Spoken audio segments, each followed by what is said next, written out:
Matt, welcome back. It's a pleasure to be here. So let's talk about 2020, the new year, and resolutions. Yeah, that's right. So we're doing some things differently. You're doing some things. We're going to talk about good habits. And first of all, let's just talk about your approach to resolutions. I don't know if do you set any real resolutions going into New No, Year's? no, Okay. I don't really set anything. Look, I set business goals every year, and the Hmm. business goal, I track metrics like no other. Hmm. Um, but it all comes down to how many searches I do, how much revenue I make, and a lot of the metrics I track are, it's like, hey, I got to make so many contacts with people, and Hmm. so many interviews, and so many. It's my personal business, and Yeah. if I do my job right, it will equal X number of dollars in my pocket, and that's what every business, that's what it all comes down to. Yeah. So I set my metrics for the year, and I try to make them a little bit better than last year, but it's all a metrics based thing. Hmm. A lot of people say I want to lose weight or I want to get fit. Well, my habits are I'm in the gym every morning at 7, Monday through Friday. I'm in the gym every morning Hmm. at 7. I can get everything done between 7 and 7:30. I take a shower. I'm out of the gym by quarter to 8. I'm in the office by 8 o'clock. Hmm. Um, it's pretty easy. Walk Yeah. my dog. Before I go to the gym, my wife and I take our 3 dogs for a walk, 3 mile walk.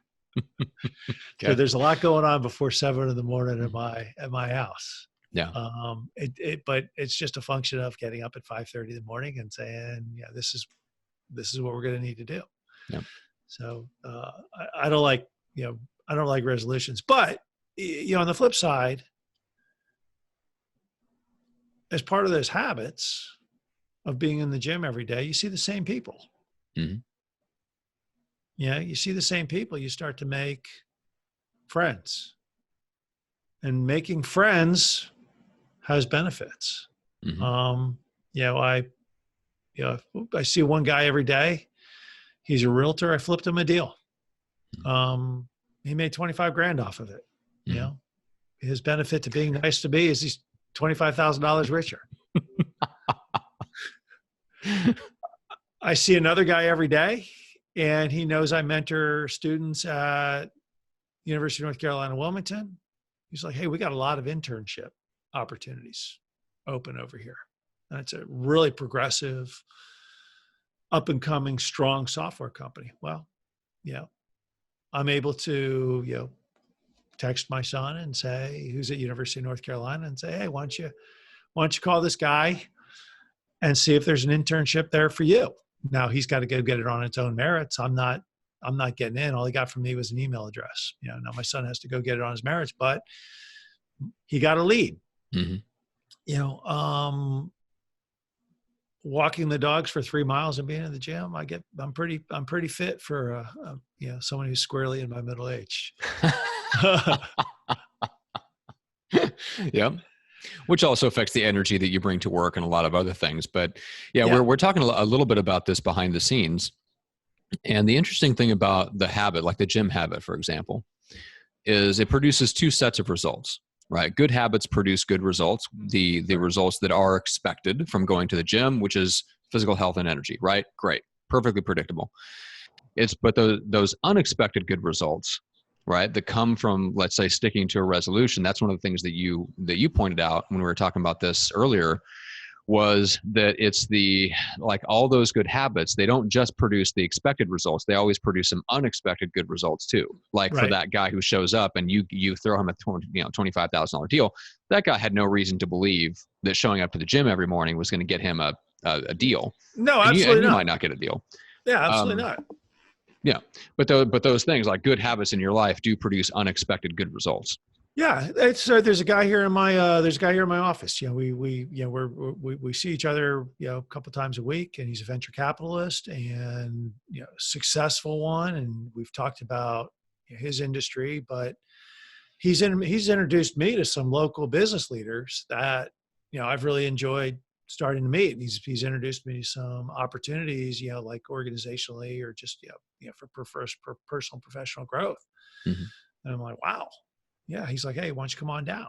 So, once again, just seeing people, putting yourself out there, Mm-hmm. the results are expanded opportunities, more doors open up than, more doors open up. So, Yeah.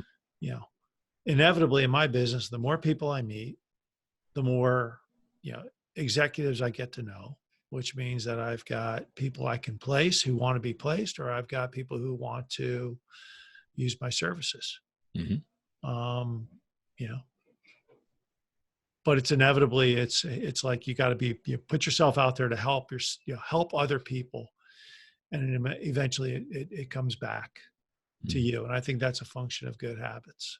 So, Yeah, and I think I like the fact that it comes back to habits, because one of the things that I've noticed, when people give personal development and even a lot of leadership advice, it comes down to, we should do this more.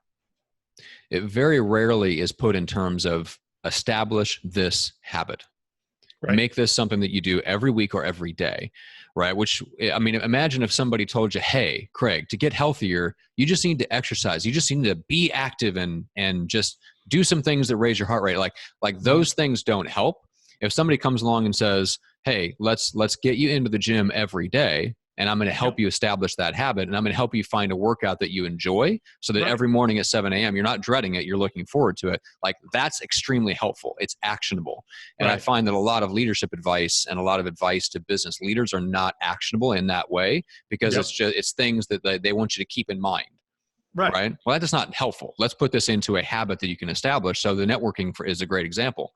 Right. If you want people to meet more people, or if you're an executive and you want to build up your network and increase your net worth, of people that you're connected to, it's not enough to just kind of try to keep it in your mind all the time. It has to be broken down into a habit. Yeah, absolutely. Like, hey, look, I'll give you a great, the,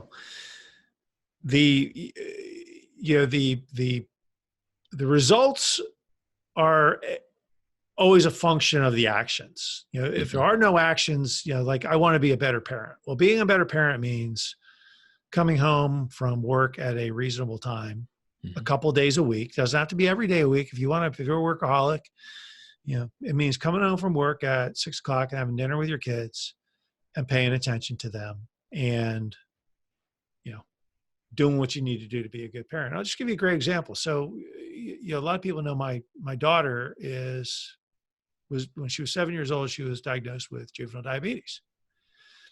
You know, to help her get her blood sugars in a right state of range for the day required her and I to go out and take a walk every morning. Mm-hmm. It was about a half-hour walk. We take the dogs, and rain, sleet, snow, beautiful mornings, whatever. We were out every day. Her and I started out as a whole family, but then it was her and I for a long time. And amazingly, we've developed this great relationship. Mm-hmm. We talk about everything. The habit was, we're going to go out and walk. The result was, hey, not only is her blood sugar is going to get in range, but we've developed a great relationship. And now she's off doing her, she's in college now, she's doing her thing. But my wife and I go out and take our dogs for a 3-mile walk every day in the morning before I go to the gym. And, we talk about everything from A to Z. Sometimes we don't talk at all, but we've got a good relationship. Mm-hmm. If you go to work, and you want to be a better executive, it is about, hey, look, maybe I will get my habit will be, I will get my projects in on time. Right. My habit will be, I will go meet a new VP in the company I work with that I've never met before, and see what I can't do at some point and say, hey, this is who I am. This is what I do. If I can help you at any point in life with something, please call me. Here's my number. Mm-hmm. That's a habit. Mm-hmm. It's putting yourself out there. It's not a resolution. I'm going to lose weight, or I'm going to get a better job. I'm going to do a little bit more. I'm going to create a positive habit that puts me in the right place at the right time, in the right frame, so that I can get results from my actions. Yeah. Love it. Agreed. Yeah. I was talking to, we have a mutual friend that also deals with that. And what's interesting about it is I was telling him about this a couple weeks back. So the interesting thing about diabetes is that you can monitor your health with a metric, right? Mhm. And it's so it gives something concrete to something that for most of us is a feeling, how we feel physically. Mhm. And so we're talking through that because obviously I don't struggle with that issue, but I was thinking about, well, how can I break my physical health? Like I want to get better in 2020 with my physical system, right? My health system, so to speak. And that system is an interlocking series of habits that the goal is to produce better health, better energy. Right. And I was telling him that, I wish I could find a metric or several key metrics that I could track that would give me an ability to monitor, like, hey, what is the result of my health system right now? And he pointed out that there is a metric called the VO2 max uptake. It's your oxygen uptake. Mhm. So I went out and I got a specialized monitor that attaches to a wristwatch with a strap-on heart rate monitor, and I'm getting that set up. And I'm also tracking my sleep and Mhm. tracking running, so distance and speed, right? Yep. So that gives me three. Like I can break my entire health basically down into those three metrics, and we're just going to try it for like the first quarter of 2020 Right. and see what the result is, and see if I can tie changes in my daily habits to actual tangible increases in Yep. those numbers or changes in the numbers, right? Mhm. Like, and it just gives you, it's an interesting thing because if you can tie it down to a metric, right? I want to meet one new person a week, or I'm going to make one call every day, or I'm going to reach out on LinkedIn to 3 people a week, Right. whatever it is, like just that, like that reinforces the habit. Yep. And it makes it something concrete that you can take action on instead of something you feel bad about not doing last week, right? Right. Which is a Well, big difference. doing nothing, nothing ventured, nothing gained. I mean, that's Mm-hmm. it's doing nothing results in nothing. Mm-hmm. Um, I was telling the CEO that one company, he's having a hard time making a decision. So, well, if you can't make the decision, look, the decision will be made for you by somebody else. Yep. That sucks. I don't want to, look, no, unless I'm on life support, I'll make my own decision. Thank you. But once again, it comes down to, so, my neighbor, who is he runs a physical therapy business. He's got his Fitbit. He's in very good shape, and he's, in addition to what he does 10,000 steps a day. Make sure he does 10,000 steps. Well, that's a lot of steps, but he Mm-hmm. does it, and he's pretty religious about it. Going back to my daughter and the diabetes thing, different foods affect her differently, and as a family, we adjusted to support her. Junk food, we don't buy it anymore. Bagels, you don't buy it. Bread, we just don't buy it. It just doesn't, it's cookies, candies, cakes, all the stuff that you really don't need to be. Anyway, we just don't buy it. Well, amazing what happens when you just say, okay, I'm not, my habit is I'm not, when I go to the grocery store, I'm not buying that stuff anymore. Yeah. Um, it's a conscious decision. Mm-hmm. So if you want to lose weight, just make the conscious decision that I'm not buying that stuff anymore. Mm-hmm. If you want to get in shape, make a conscious decision. I'm going to do 100 push-ups a day. I'll start with 100 push-ups. Okay. Once you start feeling better, but if you want to make more money in business, make 3 or 4 more phone calls a day. Yeah. 3 or 4 more phone calls a day is, 4 phone calls a day is 20 a week times 50 weeks. It's 1,000. It's 1,000 phone calls. And if you can't, you make 1,000 phone calls. If you can't get, if 50, 20, if 20 of those are productive, profitable, how much more money did you put in your pocket? That's right. It's just because you said, all right, I'll make 4 more phone calls, 5 more phone calls a day. Yeah. It's pretty simple. Yeah. So.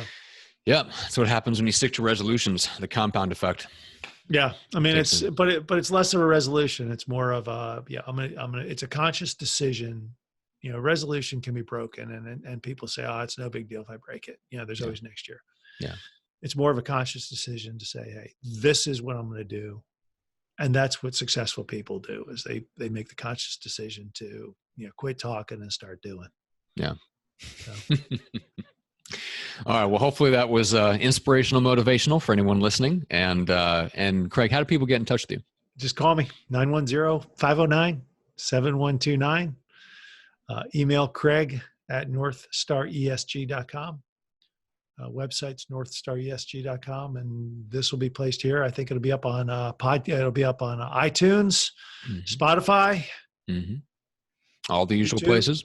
all the usual places. Yep. And the best place to review and rate the show is over on iTunes and Apple Podcasts. And just make sure, if you've been enjoying what you're hearing, especially if you enjoy a particular guest, make sure to give that person a shout out. Let us know kind of what part of the show you really enjoy. That way we can do more of that. That's what we're going to do. So, awesome. Craig, as always, thanks so much. Thanks for being here. Thanks, Matt.